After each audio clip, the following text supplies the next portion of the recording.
News in your face. No.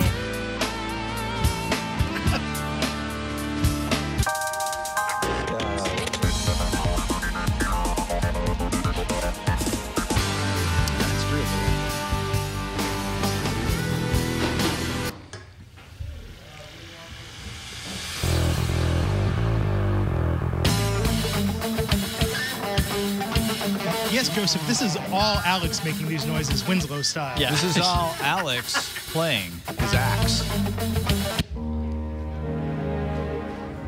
And I could still speak while I'm doing it.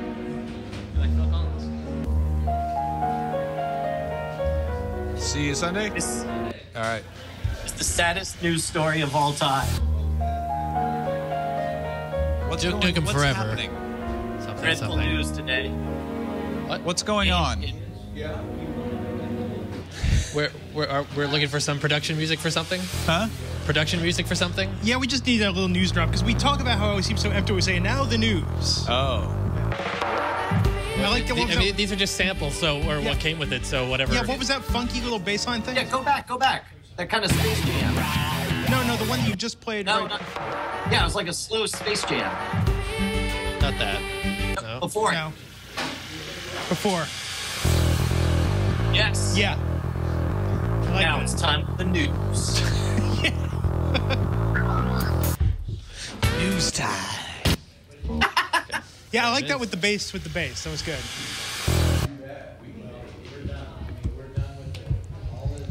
Hey, you know, Okay. Adam 12 in the chat is probably not here right now because he got in on the Star Wars beta today. Oh, congrats to him. I never liked him. So I mean, congratulations, Adam. I take Glenn, back where does this every music nice drop? thing I ever thought about him. where does this music At the drop? start when we go to the news, we say, and now let's start Okay. with the news. Got it. Yeah, just so we have a little something. Got it. And now the bass. Okay, I think we're ready to go. All right. So I get pumped up. Do a little fish shake. All right, here we go.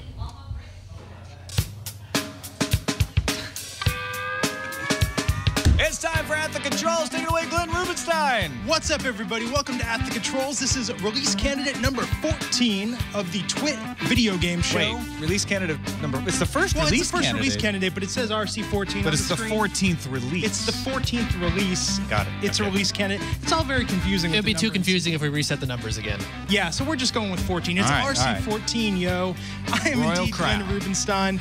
With me, as always, is Tom Merritt. How's it going, Tom? Doing well. Thank you for asking. And joining us today from Huntsville, Alabama, Brian Brushwood. Mr. Brushwood, what's up, sir? Dude, today's the best day ever. I went to Space Camp 25 years ago. I'm doing a show tonight, like in 1 hour at UAH, and they're like, hey, you want to go to the Space and Rocket Center? I'm like, hells yeah. And so I went back to my old Space Camp stomping ground. It was amazing. How are you guys doing? Well, I'm envious that you went to Space Camp, sir. That's all I wanted as a child. I remember just watching the movie Space Camp and thinking, one day, man, one day. I remember going to out of Huntsville, all the Alabama tweets- before there was such a thing as Space Camp. You were jealous that there wasn't. You went there and you were like, you know what? There really ought to be an awesome I gave him space the idea. camp. Yeah. I was like, you know what? We should do Space Camp. Well, it is a great week for gaming news because of Gamescom going on in Germany. So without further ado, let's move on to the news. Hit the news music. Tom, what do you have for us first? Sony ended its Gamescom 2011 keynote with a surprise price drop for the PlayStation 3, which is now $249.99 across the planet. Sony's also rolling out a new Infamous 2 bundle, which includes a 320-gigabyte PS3 for $300, with the game included, of course. Is this a response to the 3DS price drop? Probably not, but you can believe that the system is already 5 years old. It's 5 years old. 5 years old, 2006. That is crazy. Portal 2 DLC is still coming out, but it's coming out next month. Remember back in April when Valve said that the Portal 2 DLC would be coming out this summer? Well, Kotaku caught up with Valve's marketing VP, Doug Lombardi, at Gamescom, and he assured them that it's still on track for release in mid-September, which is still technically summer. We still don't know what the specific details are of what's going to be included, but at least we know that, unlike the cake, this free DLC is not a lie. We think. Glenn, Yes. have you ordered your copy of SWTOR yet? I have not yet. What? You didn't order your copy I of need Star to Wars? order my copy. I need to get some funds together. I need to move some stuff around. We'll talk about Alex, it later. did you? Alex? I did not. You did not? Okay, well, you guys might be totally in trouble because it was revealed at Gamescom that EA and BioWare have decided to limit the number of copies available, both retail and digital copies, to assure a smooth launch when the MMO goes live. So while this might mean greater server stability and shorter queues for early adopters, it also means that those who didn't pre-order may be SOL, Sith out of luck, at least for a little while. I like the music we had going on there. It made me feel like I was in a 70s like spy cop. I can restart it. You want more of it? Yeah. GameStop is getting their feet wet in the streaming game service. Get that wet stream. Anyway, the game retailer bought Spawn Labs, more Spawn stream. In March of this year, the lab service Spawn HD 720 would be able to stream 360 Xbox 360 and PS3 games to devices and dedicated hardware. They're also working on PC streaming. The service will be for members of GameStop's Power Up Rewards program, and we could probably expect the full rollout sometime around mid-2012. No talk of pricing yet, though. Battlefield 3 publisher talks smack about Activision. An EA spokesperson, Jeff Brown, issued a comment to Kotaku calling out Eric Hirschberg, CEO of Activision. Brown hopes that Call of Duty will, quote, rot from the core. Whoa. He also commented that Battlefield 3 is going to take Call of Duty down to 60 to 70% of the market, removing them out of the category completely in 2 to 3 years. Brown backed up his smack talk by saying, if you don't believe me, go to the store and try and buy a copy of Guitar Hero or Tony Hawk. Oh, and then he said something about his mom. Ooh, burn. And then he took off his shirt and flexed. He's like, yeah! Hey, dude, this totally shocked me. The PlayStation Vita will have more RAM than your PS3. Rumors were floating around that Sony was cutting the system's RAM in order to compete with the 3DS price, but that's apparently totally untrue. The PS Vita will actually have 512 megabytes of system RAM, 128 megabytes of VRAM versus the PS3's 256 megabytes of RAM and 256 megabytes of VRAM. Keep in mind that resolutions of both platforms are very different, so gamers don't have to worry about a lack of VRAM in the Vita. However, all that extra RAM apparently will allow for cross-game chat. So in your face, PS3. Can you believe the PS3 only runs on 256 megs? That's crazy. Insane. What if you could take the Vita and just stick it in your PS3 for a RAM upgrade? That sounded dirty somehow. I don't know. Hey, are you ready for some football? Yeah. On your PS3? Sony has partnered with DirecTV to offer the popular NFL Sunday Ticket service streaming to the PS3. Now, viewers, it's the normal thing. You can watch out-of-market football games, and you get a free DirecTV subscription when you buy it on the PS3. Existing DirecTV NFL Sunday Ticket subscribers will be happy to know that it will only cost them an extra $50, while PS3 owners without a current subscription to Sunday Ticket would have to sell their PS3 and Xbox to afford the $340 that it's going to cost you. It is a hefty cost to pay up for 14 HD games a week, but you can watch them on your PS3, so it's kind of cool. But this brings us to this week's control issue. Alex, drop that music again because it was kind of dope. They're just two cops on the beat trying to find their control issues. This week's control issue is Ubisoft's debacle with From Dust and the PC DRM controversy. So for those of y'all that don't know, From Dust came out a couple weeks ago on Xbox Live. It's kind of a populist sort of successor type game. It was well received on Xbox Live, and the PC release was delayed. It came out, it was advertised that the DRM was going to be a situation where you only had to go online to verify your game when you first installed it. Now that the game's out, people are finding out that it turns out every time you start the game up, you have to be online. Well, no, this is one of those, if you read closely what we actually said. So here's what they posted originally on their message boards. We are aware of some confusion over the inclusion of DRM in the release of From Dust on PC. To prevent any ongoing confusion, we would like to clarify. From Dust PC will release with DRM requiring a bolded, one-time only online activation, after which you will be able to play the game offline. Now, that's true. That sounds reasonable. One time only, every time you play the game. You start it. One time, every time. Yes. You only have to activate it one time per session. It's crazy that people, I think, expected more or less, perhaps. So Ben Kuchera at Ars Technica just got pissed. He called them liars flat out. And there was some drama on Reddit. People were saying originally that Steam was going to offer refunds for people that bought it, but then Steam said, no, we're actually not going to. The other weird thing that came out is that Ubisoft also tweaked Driver San Francisco, their DRM, to say, because remember before there was a controversy we talked about a few weeks back that Driver SF was going to need to be online all the time continuously, right, to play the game on the PC. But now Ubisoft is saying that, like from Dust, no, it'll just be every time you load the game up. You have to verify and be online. So shouldn't people just stop playing Ubisoft games? Well, that's what the response has been. But here's the crazy part, and I don't mean to, give anyone any ideas, but I think it was like 24 hours after its release on Reddit, people were saying, yeah, there's already a crack out. DRM defeated. Well, yeah. I mean, that's the weird thing about this, and this is true of all sorts of DRM. Every time they put it in place, it gets cracked. So all they're doing is punishing the people who are trying to play by the rules. The folks who want to infringe and steal the game can still infringe and steal the game. Their DRM does nothing. Well, what's interesting... And here's the part that kills me. The part that kills me, the story tends to be they put restrictive DRM that breaks the experience for people who bother to pay for it. People rebel and they say, well, screw this. I'm just going to pirate it if it's going to screw up my system otherwise. And then they point to all the rampant piracy as the reason they need this restrictive DRM. And it's ridiculous. I remember trying to play by the rules with Spore. Spore completely broke my computer with its DRM. I had to do a complete torch and restore on the thing at a very inconvenient time. I tried running Spore on Windows VM, virtual machine. It was awful. No, and in fact, for me, it made me, I didn't play Spore because I heard so many terrible things just about the DRM experience. They made me just avoid the game entirely. I mean, and it's crazy. So I think it's interesting that we're starting to see more and more of these high-profile DRM issues come to light. And I think we've talked about putting this in control issues for a few weeks now. And originally it was kind of like, well, that's sort of an evergreen. We can always talk about it. But it seems like more and more is coming up. Yeah. That there's kind of a need to really discuss it. Or, I mean, I don't know. Is there even a debate on this? I mean, is anyone sort of pro-DRM? Somebody in the chat room already said, boring, I'm out. I mean, because and I understand why they're saying that. It really is the same conversation every time. And it's the definition of insanity, Yeah.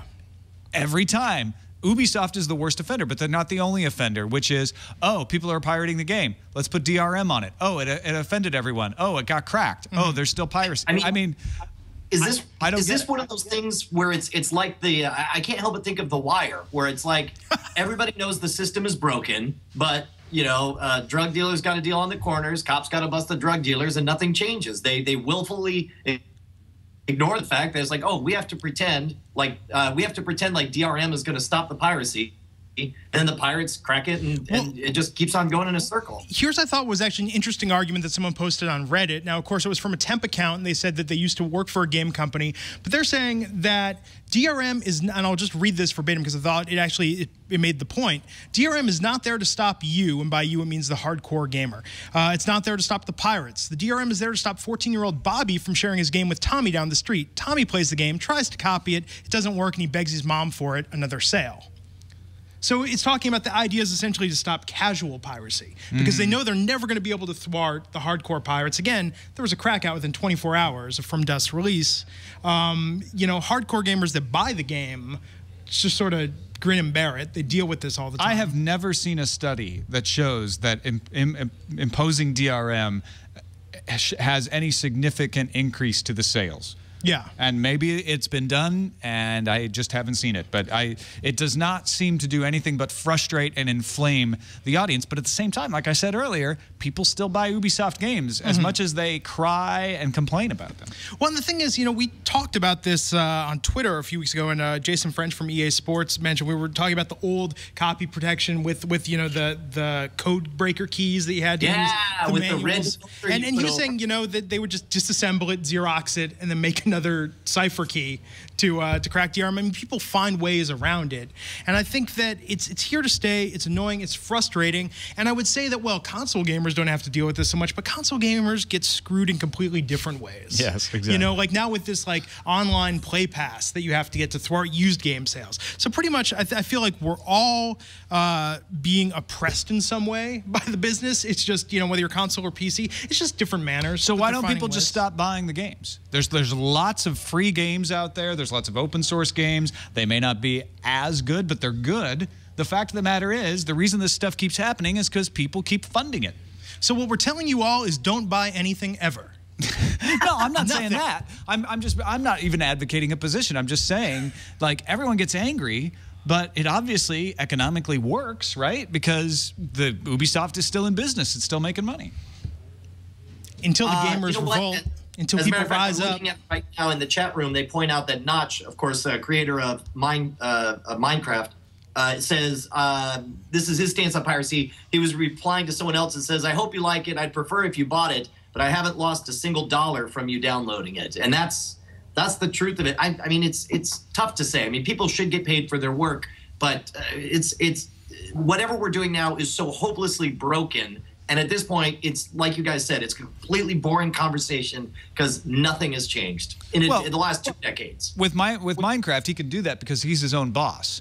Yeah, but if you actually are working at Ubisoft and you go into your boss's office and say, "Hey, you know, with this next game, I've decided we're just not going to implement DRM," that's not going to fly. Yeah. But if you say, "Hey, I've come up with this clever new way of implementing DRM that I think is really going to work," the boss is going to go, "Great job, Wilson. Get right on it. We're going to give you a 20% raise." So, what's that? That's the way they talk. Yeah. I was going to say, like, didn't Oblivion, Bethesda, when they were working on Oblivion, they were originally working on some kind of DRM scheme that didn't fly with the people out there, the audience, and they gave up DRM altogether. And obviously, they continued to survive and thrive as a company, you know, producing Fallout New Vegas, and now obviously Skyrim. There's a better way. Yeah, I mean, I think the summary is, and we don't have to, you know, keep beating a dead horse with this. The summary is DRM still sucks. If the horse was dead, we'd stop beating it. That's the problem. Well, what's a better analogy? There isn't one. Yeah. That's really the right one. We'll just keep misusing. I just wish the horse was dead. Yeah, in this case. we wish the horse were dead. Yeah. We're going to keep beating it until it dies. You're going to kill us a horse. So to summarize, DRM still sucks. I'm sure this will never come up on control issues ever again. No, never. I was about to say, I can't believe that's the control issue's atomic bomb. It's like if there's ever a time when we just need to fill an hour, someone just go, DRM's awesome. Well, and a lot of people were talking about it this week. You know, I keep every time I've pushed this topic back so many times, but this week, strangely, with From Dust, I think it's the most vocal I've seen the debate. Like, I couldn't avoid it this week. Here's my summary line. If you are one of the people who's very upset about this, go look up free-to-play. Go look up open-source games. Go find some free downloadable games. You'll find some very quality stuff out there, and try those instead of spending money on Ubisoft. That should be the answer. I think that's the best legal way to go about dealing with the problem. Let's move on to what we're playing. Play the music again, Alex. We're just going to keep playing this music until you send us some crowdsourced segment transitions. What we're playing. Getting down with the game. When they're on the streets, these cops like to play these games. Tom, what have you been playing this week? I've been on a tear with the casual games. Google Plus games kind of caught my eye, and as I mentioned, I was playing Flood It, which is one of those little pattern-changing games. But I really got sucked into Bubble Island, which is a Island of Bubbles. It's one of those, like, you shoot bubbles up and you match 3 bubbles and then they go away. Oh, yeah. But there's parts that don't go away, and so you have to get good at banking things off the wall. And they do a good job of leading you through and making things kind of slightly more difficult as you go along, but giving you bonuses. The thing I don't like, though, is that they don't save your progress at every level. They give you flags every couple of levels that you can get, and then your latest flag, you have to spend gold to get again, and the gold you can earn in the game by playing, or you can actually buy in an in-game purchase. So what a novel idea! They essentially make you buy your saved games, and I kind of don't like that. But the game's pretty addicting. As Joshua Caleb's pointing out, which is what I thought too, it sounds a lot like Bust a Move. Yeah, arcade game. Yeah, it's a similar game to a lot of other games like it in that same thing. I've also been playing Shapeshift HD on the iPad. It's another one of those puzzle games with a twist, kind of a Bejeweled type thing. And an interesting one that I found called Gold Nuggets, which is an HTML5 game. It's been around for a long time, but you install it on iOS by saving the page to pinning it to your desktop, and then you can launch it and play it without being online, but it's entirely HTML5. It's not something you download from the App Store. And it's a gold miner swinging a pickaxe, and then you press, and it'll go down, and you have to avoid the coal and get the gold. It's again, simple little casual game. But I like it because of the tech behind it, the HTML5. And finally, Deadlock is another one, first-person shooter. You go around, you try to kill people. It's fun. That's all I got to say. In the chat room want to know, did you escape the room in Dungeons of Dreadmore yet? Not that one room, no. The room that actually didn't have any doors. But yeah, Dungeons of Dreadmore is now good. I'm good with it, except for that weird opening sequence that I had last week. So here's what I've been playing this week. Driver San Francisco. Speaking of Ubisoft and lovely DRM, I've been playing the multiplayer demo. I played the single player demo last week. Okay, they came out with the multiplayer demo. I gotta say, they've taken a little bit of license with recreating San Francisco. Like, there are times where, like, am I in the marina? It's like kind of, sort of, but not 100% accurate. My wife's looking at it, and she's like, that is not the Embarcadero. It looks kind of like it, but it's completely wrong. Driver is no vet. Yeah, it's no vet. That's true. We got to get some of the people from Spectrum Holobyte on here one week. So I like the way that they're doing San Francisco, even though with the bit of creative license. The play control on the cars are okay, but the multiplayer modes, what I'm really curious about the game is that they're going to have a lot of these different mini games and mini modes. So you're going to have racing, you're going to have a tag mode, but I can't quite wrap my head around still this body jumping idea, because you can't get out of the car and run to another car, so you're like shifting into other drivers. And that's how you switch cars the whole time. The multiplayer is okay. I'm curious to see how the actual game is when it ships September 6th. Also, this week made a hardcore return to DC Universe Online because I canceled my subscription. Right. Because I was like, okay, I'm not going back to this. I already paid $100 in subscription fees, but turns out I still got like 6 weeks left on it. Checked out the latest update and played the Fortress of Solitude raid, which is brand new to the game. And I gotta say, I was impressed with the visuals of it. I love how it looks. Love that they're tying in Superman into the raid levels. But the thing was short. I mean, I played with a pug group, and that's a pickup game, and we cleared it in under an hour. I mean, for a raid that was just, and there were only like 3 other raids in the game. So I don't know. I mean, with too easy, just not enough. Well, not enough for me, who spent like 6 weeks nonstop playing DC Universe Online when it first came out. I don't think you were on a tear. Yeah, I don't think it's really targeted towards people that want to make that kind of hardcore investment. I think it's much more of a casual MMO. I mean, I enjoy it. I like the superhero hook, but once my subscription runs out, I think I'll check out the Green Lantern expansion that's coming out soon, for like $10. But after that, it's probably going to be a year until I revisit the game to see what additional content they have. Did you pre-order Star Wars: The Old Republic yet? I need to now. Yeah, because I did that. Yeah, okay. I know you did. Did you do that? I need to. Oh, yeah. Oh, I did. I got the okay. digital. Just want to make sure. Okay. I need to do it, or else I'm not going to be able to get on the same server as you guys. Yeah. I got to move some money around. I got to make some things work. You got to shift some gold.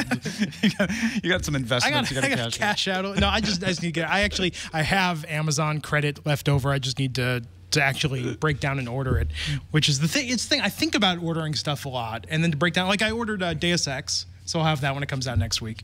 But that's the thing. I'm more on a week-to-week basis. I'm not thinking ahead towards December when Star Wars: The Old Republic ships. Well, we're just trying to help. No, I need to, because I'm signed up in the guild. I'm going to be Darth Schwood. Yes. Well, if Brian doesn't take it, I think someone has to. So Brian, yes. What are you playing this week?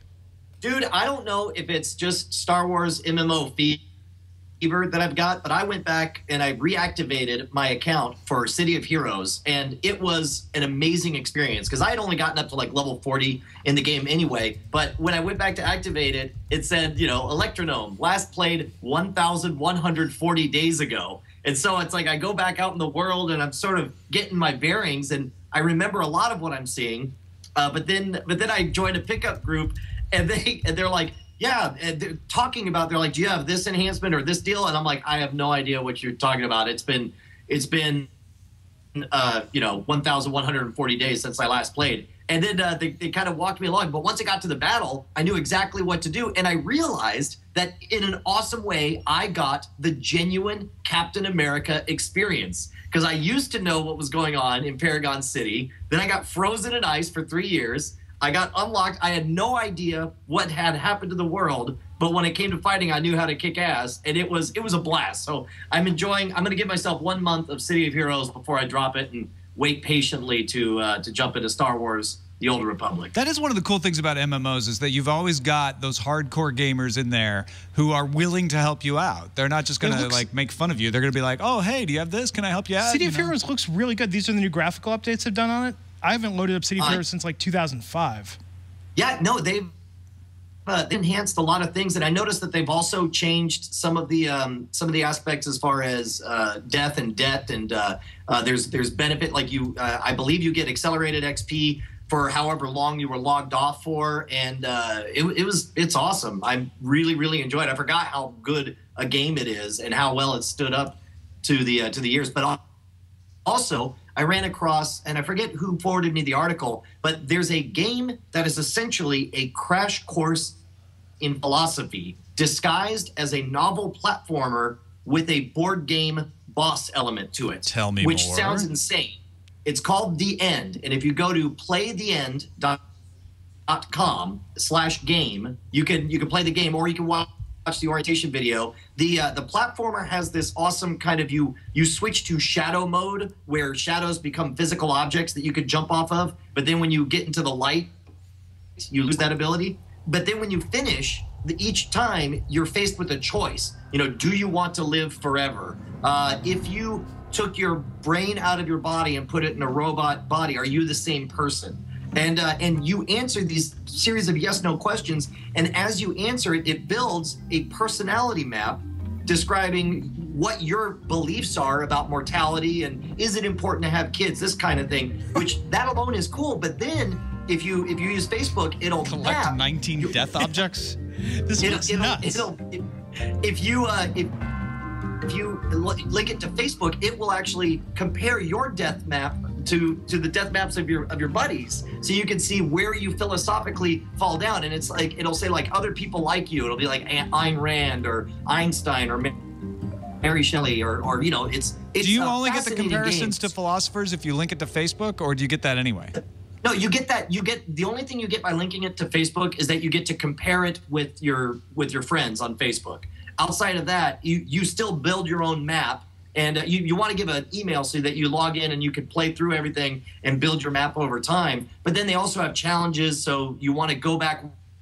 Once you solve the platformer part of it, you'll want to go back and try to get the better time. But the board game element is surprisingly awesome. It's great strategy. You use these power-ups on your tiles. I highly recommend it. It's really good. Do you need to wear a black turtleneck when you play it? Am I wearing a black turtleneck? No, I guess are you playing it right now? No. Did I lag out there? So you don't have to use cloves when you play the game. Smoke cloves. Am I lagged out? Is that what's going on? Am I having bandwidth foo? No. I'm just saying it's a game about philosophy. So I'm wondering. Okay. I thought you were making fun of my bandwidth connection or something. No, that's just it. It's not pretentious. It's really thought-provoking. Tons 1999 says it sounds like a CIA plant of a game, like you're being psyche about the whole time. Yeah, maybe don't play it. Yeah, depending on your score, you could become an assassin. If you score right.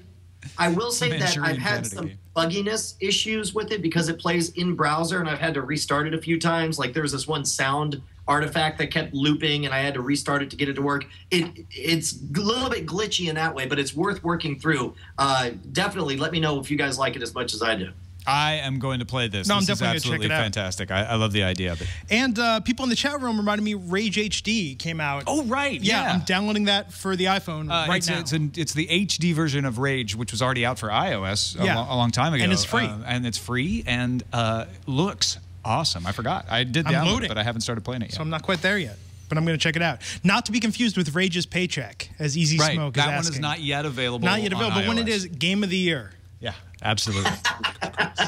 Let's move on to games coming out this week. What are we going to look Play at? the music. You had to know that was coming, Alex. They're games. They're shipping. I was preparing for the retro bump. They're on the way. docks. I'd These go back. games are shipping. Coming out this week, the big game. I know we're all looking forward to it. Deus Ex Human Revolution. Finally. Is this the beginning of the fall gaming season? It's the beginning of the fall gaming season, and it's still summer. Crazy how that works. This is the third Deus Ex, correct?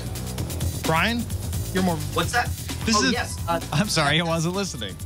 I believe. I'm sorry. I was actually reading the chat room. Meanwhile, I gotta tell you, I can't believe it's already upon us. I'm so stoked for this game. But as I understand it, it's a prequel to previous stories of Deus Ex. That's what it is. I mean, what did you think seeing it at E3? I only saw the cinematics, so it's the story that I'm really drawn into. I guess we saw a little bit of the gameplay. We saw that one guy. Yeah. He was doing it on a PS3. The mechanics look very similar to stuff I loved in Deus Ex, and more importantly in System Shock 2 as well. So, I think graphically I could care less. If it looks good graphically, that's fine. It's the story elements that I can't wait for. How great is it that we're getting to a point in gaming where it's the stories we're more excited about than the graphics? Yeah, well, for me, it's still the gameplay I'm most excited about. I like when they do interesting things with story, but if I want a really good story, I'll watch TV. I feel like, there's so many, not the gameplay can't be a good storytelling medium, but it has to be hand in hand with great gameplay. I actually think graphics are probably the one area I'll actually let it slide on a little bit if the gameplay is fantastic. I mean, that's just for me. But some people like more rail-based games that are more story-driven. I just don't find them that replayable. I need a good story to help distinguish a good gameplay from another. Yeah. Right. Unless they've got really innovative gameplay, which is so rare. It doesn't even have to be. I don't care what. I don't want it to be on rails either. Yeah. But if it's got a really good story, that'll help it rise above. I think that's Portal 2 is a good example of that. I mean, it really is just a puzzle game, but it's got an incredible story behind it, I'm trying as to get well the as last game, interesting art. Like Heavy Rain was one that maybe the Heavy gameplay Rain's was a good just kind example. of. But the story was good. But I don't find myself itching to go back and play Heavy Rain. With L.A. Noire, on the other hand, L.A. Noire, I like the gameplay. I like the story. I like the environments in the game. So I've actually gone back and replayed a considerable amount of that because it had more that was there. But if it's only story that's there, I'm not going to go back and pick it up. TF2, great story. Actually, have you read the comics? Like they're people who have fleshed out comic books with the backstory. No, it's cool. TF2. No, that's awesome. Yeah. Also coming out this week, Connectimals, now with bears. What? That's not on the lineup? Yeah, no, I'm looking at Amazon right now. Well, Sail Simulator 5 Deluxe. Sailing takes me away. What about Shin Megami Tensei? What is that? I don't know. It's in your. You wrote it. I didn't write it. Someone Tony wrote it in the lineup. Tony, what is Shin Megami Tensei? Also, what? Nintendo Selects. They're reissuing a bunch stuff. of games. Super Paper Mario, Super Mario Galaxy. Punch Out, stuff like that for $19.99, so that's cool. But I mean, I'm just so excited that this Deus Ex Human Revolution. That's the big thing. The drought's almost over. Rain is coming. Yes. Not heavy rain, but Deus Ex. Yes. So next week, I'm sure will be a very Deus Ex heavy show. So Brian, I assume you pre-ordered it. I didn't, just because this is my crazy week. It's I'm in Alabama today, Vermont tomorrow, Petaluma Sunday, and then it keeps on going like that all week. So I won't get a chance to even play it till next week. Wow. So next week I'm going to be the only one that played Deus Ex. Probably. It's going to be like L.A. Noire all over again. Just with me talking about it for forever. Guys, it's really awesome. Yeah. And this. How awesome is it? You don't have an excuse. Okay, well, let's move on to retro, and we have an intro Joshua Caleb did for this. Oh, cool. Yeah, nice. This week's Joshua. retro game, Gauntlet. And Gauntlet was chosen because, last Saturday, I came in here to TWiT, not on a show day, because an awesome TWiT listener, Joseph Huckabee, donated to TWiT an arcade MAME machine. We're actually using it as our on-air monitor because it has a browser. But yeah, so fantastic. It's got like every game you can games think of in there. And he did some awesome graphics. I don't know if we have a shot of it. at all. We didn't point a camera at it. We didn't point a camera. People were watching us on the drop cam. We were playing Gauntlet because that was the best way to test if all 4 controllers worked. So myself, Joseph, Alex, and Liz were playing Gauntlet. Alex was the lovely lady, Blue Valkyrie. And we played like 30 levels of Gauntlet. It was fantastic. And it just gave me so much nostalgia for how much I loved this game. This was the first real 4-player game that I remember ever playing in the arcades. And it's the perfect game to play on a MAME cabinet. Don't you feel like when you get your hands on a MAME cabinet that you're getting sweet revenge on the quarter munchers? Yeah, right. Like, this is when it, I want to play stuff like Teenage Mutant Ninja Turtles or Gauntlet. We were playing that. Liz and I were playing TMNT. Any of those where you just keep on like credits and go. Sunday at the TWiT party before I'm DJing, I'm going to be on that thing. Playing some 720. Awesome. But with Gauntlet, and I was talking about it on Facebook and G+, because I was trying to figure out who did the voiceover in Gauntlet, because Gauntlet has a very distinct voiceover where the Red Warrior needs food. And then I was like, that's the same voice as in Paperboy. Wizard is about to die. And it's the same voice in 720, which makes sense. They're all Atari games. And so someone, Drew Como, a listener who actually works at THQ on Facebook, made a call to someone he knew who used to work at Atari. And get this, it was all a Texas Instruments voice synthesis chip. What? No way! No way. That's what he said. It was the thing from the TI-99? He said he spoke to somebody in the know, and that was all voice synthesis. And I was like, I was thinking, there has to be a guy in 720 that said, skate or die. Like, that sounds too real. There's no Wizard way. needs food That's badly. What he said, dude. Wizard is about to die. He made a call on a Sunday evening to find this out, and he said that's what his contact who used to work at Atari told him. Let's bring this voice synthesizer in as a guest someday. We should. I want to. I wanted to do my outgoing voice. I have a TI speech synthesizer. Let's bring him in. Hooked up to a TI-99 4A. Dude, totally. How about that, Richard? Yeah, with your geek cred. I actually turned over Gauntlet in the time between Tech TV being sold and Comcast taking over because we had nothing else to do and we had a Gauntlet machine left over from GameSpot TV sitting there. And when you get to the end, it gives you an address to send in with a special code to get a Gauntlet T-shirt. Oh, that's awesome. Nice. We actually did send off a postcard to the address. Of course, nothing ever came back. No, I love this game. I never beat it. 720, I beat once, but I didn't have nearly enough medals to get like. I mean, it just ended. It took me back to the beginning. Yeah, there was no real ending. And I think with that, even I'd use like MAME save states because 720 is a very difficult game when you get sort of. Somebody in the chat room called Gauntlet the first MMO, which I guess is probably not right. It's probably the first minorly multiplayer offline game. Sort of. It's not really online. Yeah, I mean, it's 4 players. The O stands for offline. Yeah. Yeah. Minorly multiplayer offline. And they did a sequel. I mean, there have been other games that have come out that have utilized the same thing. I know Alex was talking about. Alex, what was the game on the Mac? Yeah, there's a Mac game that I kind of grew up playing called Cyber Blast, which is pretty much a clone of Gauntlet, and it had the same mechanics, but different layouts and enemies and different graphics. But it was pretty much a sprite swap, but it had the same mechanics though. So. Cool. I don't know. No, I mean, it's amazing how influential it was, though. I mean, there were definitely clones of it. And I don't know. I mean, for me, it was just such a great action game. Even the use of having the attack and having your potion. Yeah. I think it's the first game that I can remember that really used like a special button that way. Yeah. Where it wasn't, because there was no jump. So that was how you used the 2 button. But the top-down perspective, I mean, it's definitely something that was very imitated and influential. So again, big thanks to TWiT listener Joseph Huckabee for donating this awesome machine, Joseph. Which I wish we could show you, but we don't have a camera on it. It's got some great stickers that say TWiT Arcade. It's fantastic. I'm sure you'll be seeing it Sunday. Actually, Jay Huckabee in the chat room. Yay! Props to you, sir. All right, let's take a break and thank our sponsor, without which we could not do At the Controls, because they provide you such great service.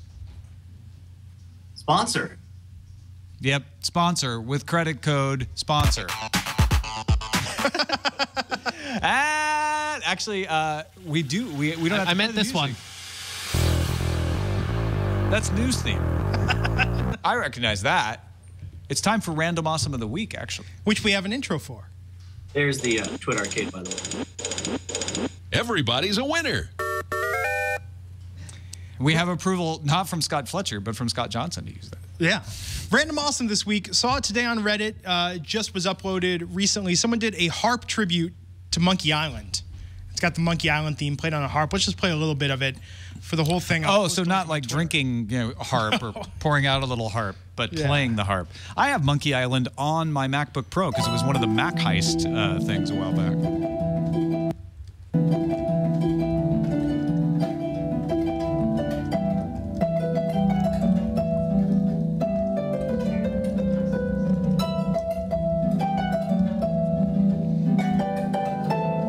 I assume the harp is difficult to play. It looks difficult to play. It looks very complex. I believe it is, yes. But it's oh so pretty. It is. And it's one of those iconic themes, too. So if you want to check out the whole thing, check out my Twitter. I'm at Glenn Rubenstein. I just posted a link to it, and I'll put it up on the G Plus as well.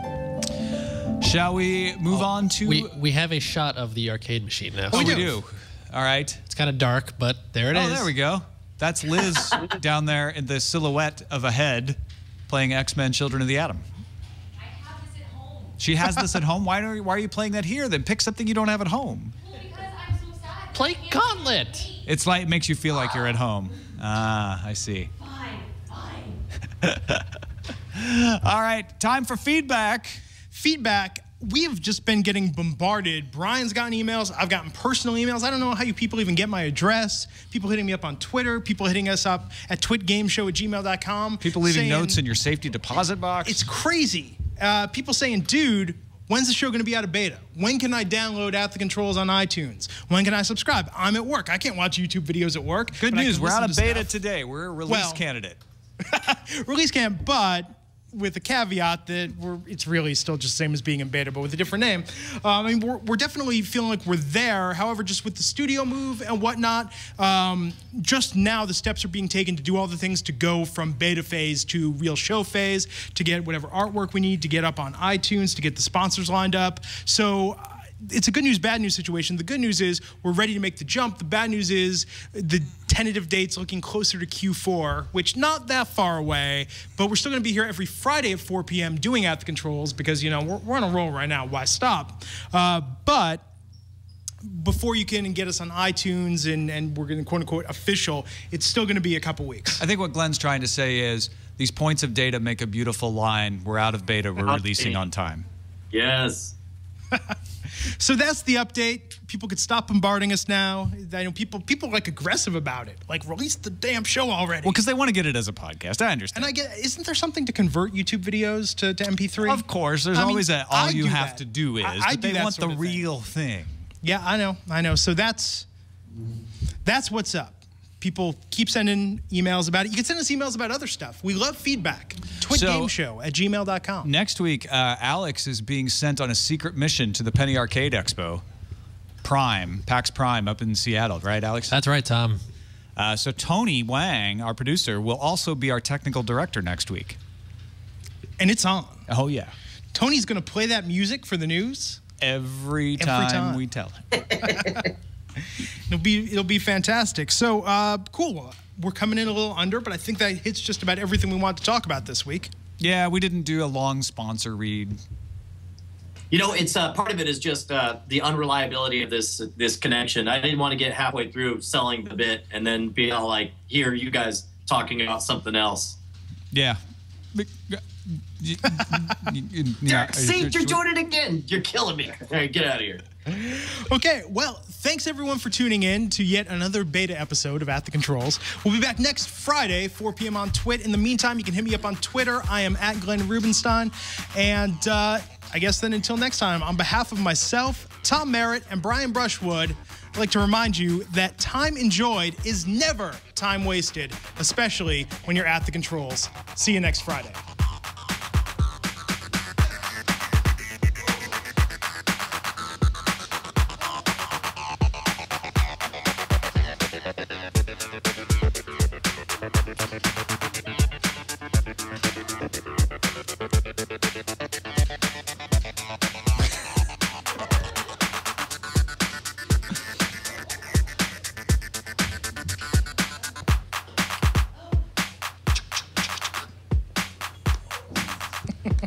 Time with a woman is what? Wait a minute, that's it. As a woman is just a woman, but you can build things with wood. Time is just a woman, but you can build things at the controls. That show, It Should Move, was so ahead of its time. You know, the producers that did Married with Children, And you can see kind of the influence Brian? with it, but it was so funny. I have to go because I have to set up the stage show. Remember, if you're in Huntsville, you can come on out. It's at the University Center. You'll be my guest. Hit me up on Twitter if you need any directions or help or whatever. And let's face it, if you're Huntsville, you're not doing anything else. Yeah. Hey, that's not true. They have a vibrant nightlife. I do want to give a special thanks to Daniel, who made it possible for us. Hey, thanks, Daniel. His office here. Thank you very much, Daniel. Hey, guys. For everybody watching everything, if you're in Huntsville, we also have a huge LAN party at the university twice a year. Our next one is going to be on October 13th. If you want to hit us up, you can find us at uah.edu/LAN party. Excellent. uah.edu/LAN party. Yes. Awesome. Yeah, no, this guy's the real work. In fact, you probably met him at South by Southwest. He made it out there along with John Tilton and stuff. Okay, hey, I got to run, guys. Bye. See you, Brian. See you on Sunday. Yeah, wow. So this is that HTML5 game I was talking about. I should have showed it when we were actually talking about it. It's real simple. It's a simple game. But what's cool about it, this is all happening in HTML5. It's not so much the gameplay. It's pretty repetitive. Now, let's compare and contrast.